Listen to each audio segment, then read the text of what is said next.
Hi friends, welcome back to my channel. ఇట్లు మీ సిరి. ఈరోజు paneer cutlet చేస్తున్నాను. ఇలా 250 గ్రామ్స్ పన్నీర్ని తీసుకుని గ్రేట్ చేసుకున్నాం, అంటే తురుముకొని ఇట్లా పెట్టుకున్నాం అనమాట. దీంట్లో ఒక 2 టమాటోస్ అండ్ 1 ఆనియన్ ఇట్లా చిన్న చిన్న పీసెస్కైనా కట్ చేసుకోవచ్చు. నేను బటర్ఫ్లై మిక్సర్ లాంటిది ఉంది నా దగ్గర, సో అది దాంతో అయితే నేను ఇలా షేప్ చేసుకున్నాను. సో వీటిని కూడా యాడ్ చేసేసుకుంటున్నాము. తర్వాత కొంచెం కొత్తిమీర, అలాగే ఒక చిన్న క్యారెట్ ముక్కను కూడా గ్రేట్ చేసుకొని కలుపుతున్నాను అనమాట. ఇలా అయితే టేస్టీగా ఉంటుంది. దీంట్లో వచ్చేసి మనము ఒక కప్పు బియ్య పిండిని కూడా యాడ్ చేస్తున్నాను. ఇది మిక్సింగ్గా ఉండటానికి, అలాగే క్రంచీగా తగలటానికి కోసం. ఇట్లాగా దీంట్లో లిటిల్ కారం, అంటే ఎందుకంటే ఇది పిల్లల కోసం కాబట్టి కొంచెమే కారం యాడ్ చేశాను. అలాగే కొంచెం సాల్ట్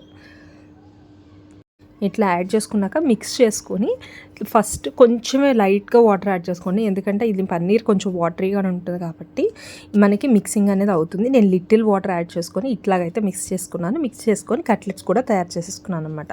దీంట్లో లైట్గా ఆయిల్ వేసుకొని దాంట్లో 1 by 1 ప్లేస్ చేసుకున్నాను. ఒక 5-6 పీసెస్ నేను ఎట్ ఎ టైం అయితే చేసుకున్నాను.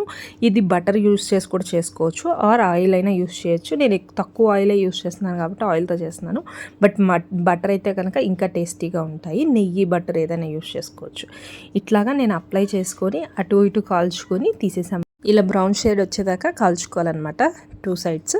ఇలా అయితే నా పన్నీర్ కట్లెట్ రెడీ అయిపోయింది. నా ఈ వీడియో మీకు నచ్చినట్టయితే please like, share and subscribe to my channel.